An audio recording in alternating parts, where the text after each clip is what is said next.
Welcome to the Kennedy Report. I'm Kennedy Hall. Jesus Christ rose from the dead, and we're here to debunk atheist lies about the resurrection of Jesus Christ. This time of year, everyone sees these magazines in the grocery stores. You see these documentaries on television, Discovery Channel, places like that saying, did Jesus really rise?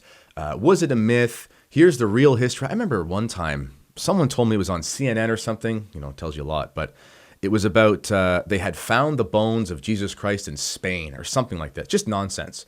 So we're here to debunk these lies about the resurrection.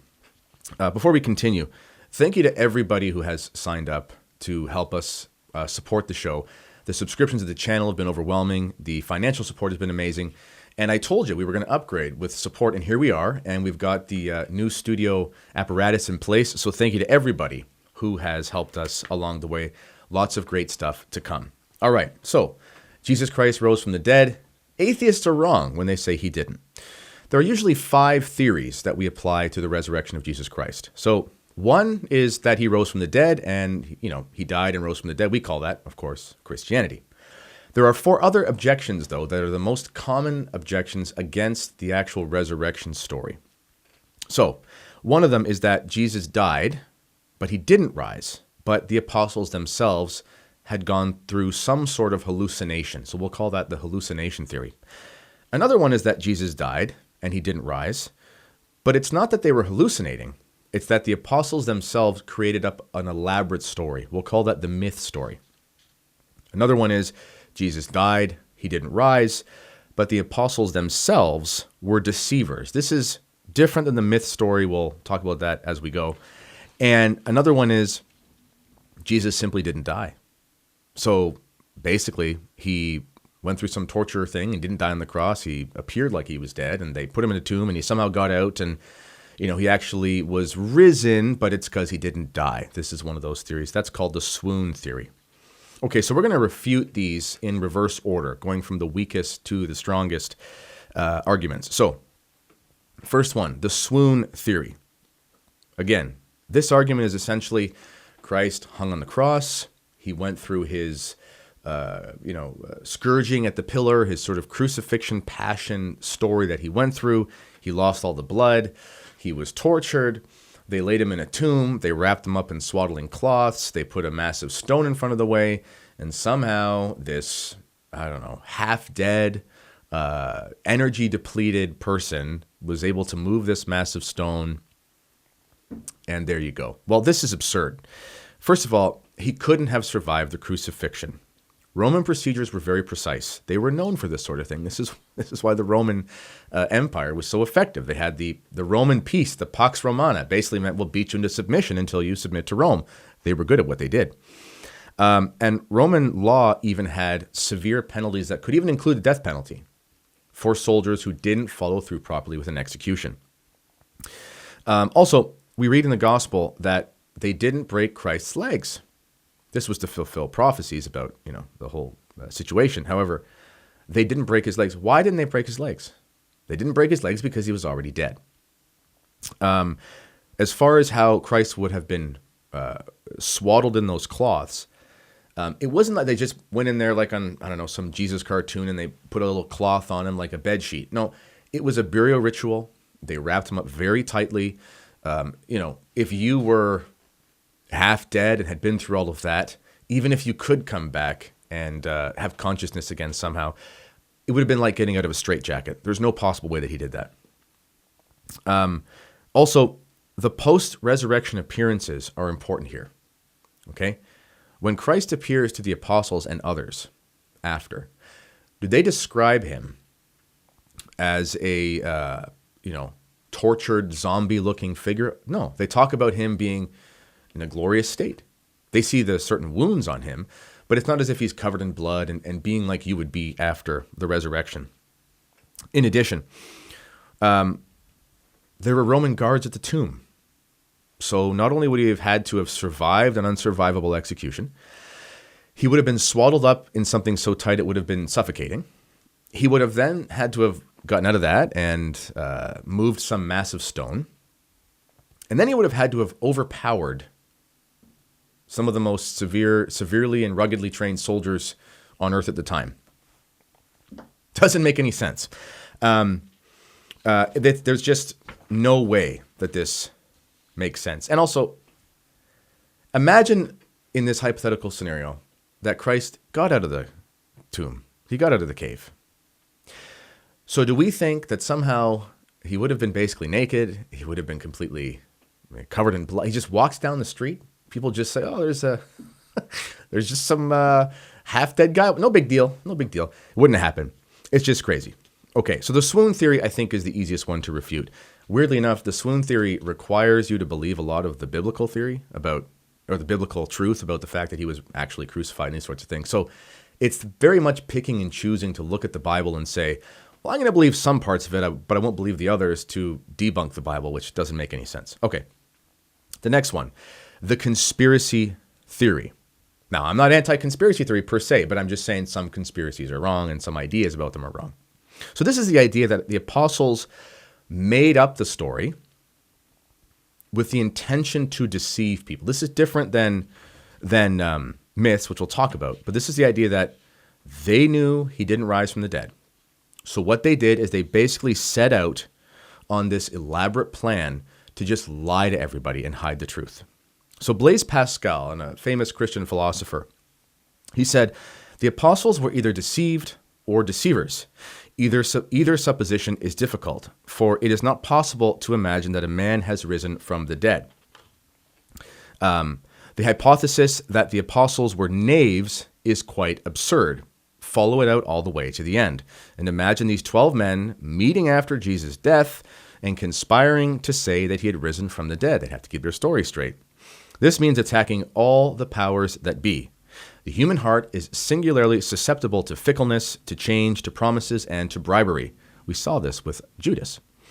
One of them had only to deny the story under certain circumstances, or still more because of possible imprisonment, tortures, and death, and they would have all been lost. So just follow that out. Basically what Pascal is saying here is, if you're going to get together and you're going to make some sort of conspiracy theory where we're going to all say to the authorities that we know exactly what happened and this is how it happened and we're never going to recant from our story, this is just very unlikely to happen.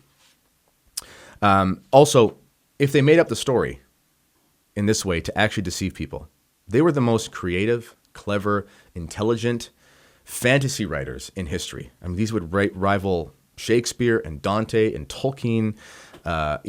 It'd be unbelievable. Even Jordan Peterson, who is, we don't really know where he is with his belief in Christ, but he said many times that the story in the Bible is just way too complicated to be made up. And it really is. When you follow through with the prophecies of the Old Testament and the fulfillments in the New Testament and all of the sort of inside lingo to understand what happened, it is complicated beyond belief. It's not something you can just make up. Also, what's the motivation for this lie?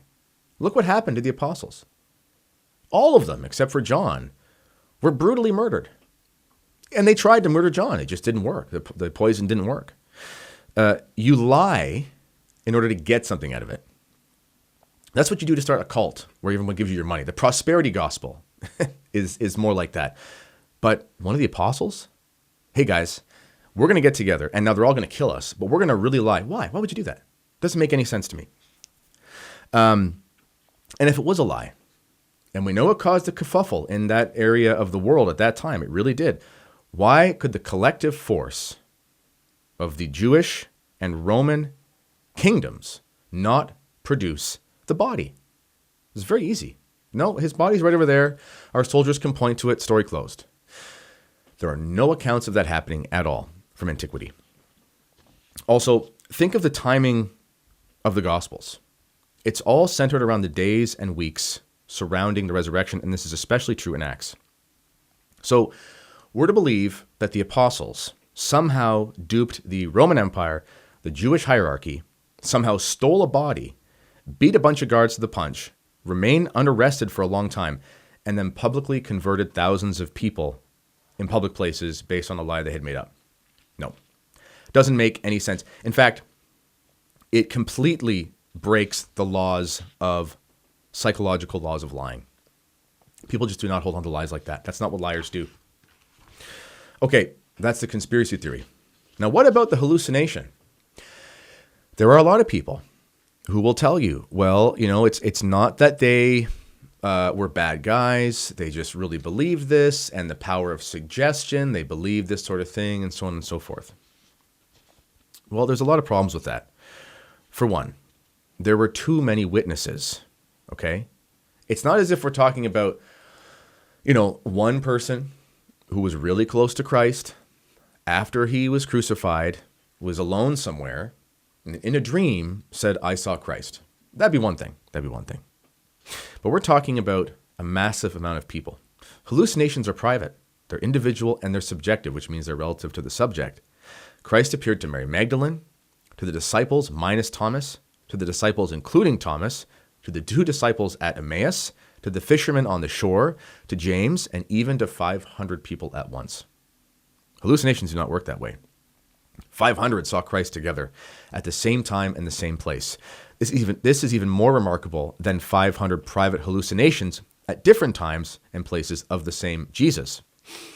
This was a long hallucination, 40 days long, in fact. This doesn't happen. Never has. It's never once been recorded in human history that a hallucination has happened to a group of people for an extremely long time. This is one of those moments where sometimes the atheist or the scientific crowd who wants to explain away the supernatural, they have to come up with the most absurd theories that break all the laws that we know about the psychological sciences in order to believe or not believe in something that's actually just true. Hallucinations usually happen only once, unless someone is insane. So, the problem, though, is this hallucination appeared to ordinary people, no evidence of them being insane, and it happened over and over and over again. Hallucinations do not eat. The resurrected Christ did eat on at least 2 occasions. The disciples touched him. You can't touch a hallucination. They spoke with him. He spoke back. All the people in the room heard him. Again, it's not just like somebody has, some sort of mental problem and it's a bunch of them at the same time, conversing with at least 11 people at one time. That's crazy. So again, with all of these things, the powers that be would have been worried about this whole Christian thing. They were worried enough to kill him. I think they could have just produced a body, but they didn't. Okay, another one, and this is probably the strongest objection. And this is the myth theory. And why do I say this is the strongest one? Well, first we have to understand what a myth is. So we commonly say, for example, we're debunking the myths about some medicine, or we're debunking the myths about World War II or something like that. We use that word myth interchangeably with falsehood. That's not what a myth is historically. In essence, a myth is an imaginative story that contains truths but uses allegories, images, metaphors, and fictional devices to make a point. So, for example, we have the Greek myths. The Greek myths, depending on who you talk to, they're probably based off of historical figures. They'll point back to in the Roman ones, Remus and Romulus. This is why it's called Rome. These people, even Thor, I think they point back to he probably existed, but the story becomes mythologized over a time. Myths take a really long time to build, though. They probably take hundreds of years if they happen. And also, with myths, you don't find a uniform narrative in all places and at all times. So if you look throughout the Greek cultures of antiquity, you'll find various myths that include similar characters, but they'll have massive differences in certain parts of the story. You see these myths are adopted by the Romans, similar things happen, names change, and so on and so forth. This is not written like a myth.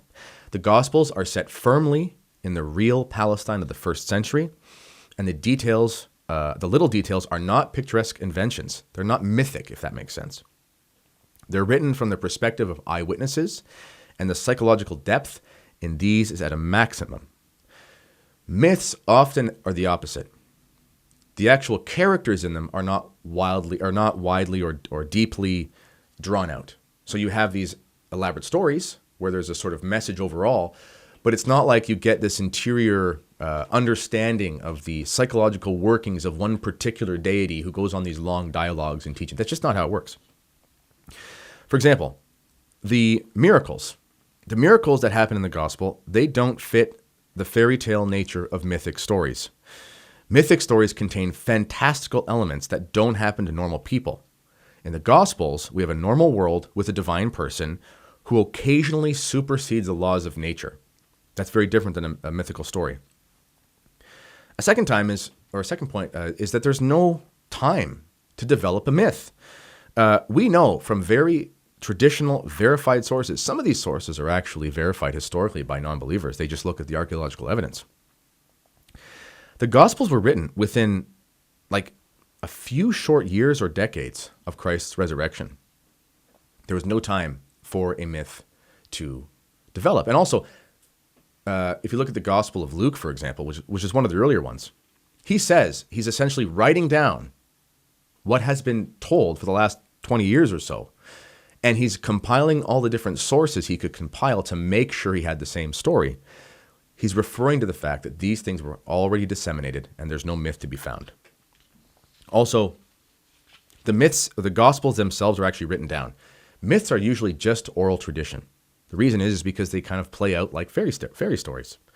In the Gospels, not only do you find very consistent sources or consistent messages, you actually find the sources themselves are consistent from gospel to gospel. And we find this from extra gospel works, extra evangelical works, where they attest to the historical reality of some of the sources as well. Paul's epistles were written during the lifetime of those who had walked with Christ. So they could have debunked what was in those epistles if that was the case. Anyone who suggests that these are myths does not understand what a myth is, and it's very foolish. Now, you don't have to just take my word for it as a Christian. You will find in historical records from contemporary historical figures at the time that there are many ancient authors who actually corroborate what is in the gospel. Thallus did this in the 52 AD. Pliny the Younger did this, similar time period. Tacitus did this, Roman historian. There was a historian called Mara bar Serapion who talks about the risen Christ as well. He's writing just after the time of Christ. But perhaps the most amazing piece of evidence is found in the writings of Flavius Josephus. He was a Jewish Roman historian who was tasked with writing the history of the Jews. And this is what he said. Now, there was about this time Jesus, who was a wise man, if it be lawful to call him a man. For he was a doer of wonderful works, a teacher of such men as receive the truth with pleasure. He drew over to him both many of the Jews and many of the Gentiles. He was the Christ. And when Pilate, at the suggestion of the principal men among us, had condemned him to the cross, those that loved him and at the first did not forsake him, for he appeared to them alive again the third day, as the divine prophets had foretold these and 10,000 other wonderful things concerning him. And the tribe of the Christians, so named from him, are not extinct to this day. So, basically, what does this leave us with? We don't have a swoon theory. That's impossible. It's not some sort of grand conspiracy. That's just more unlikely than the resurrection itself. The idea that you could have hallucinations at that scale with that many people, there's no basis for that whatsoever. And it just clearly is not a myth. So what do we have? Jesus Christ rose from the dead. Christianity's true. What a shocker. So I hope you've enjoyed this. Again, if you are watching this before Easter, I hope very soon you have a happy Easter. If you're watching this after, I hope you had a blessed Easter. If you have anyone in your life who is skeptical about these sorts of things and they want to hear a reasonable approach, I think that we've offered that here, and I hope this is helpful for you. Thank you again to everybody who has signed up to help us with the show. The support has been overwhelming. Please like this video, subscribe to this channel. All the links for how to support us are in the description. You can find my books. You can find everything else that we have going on.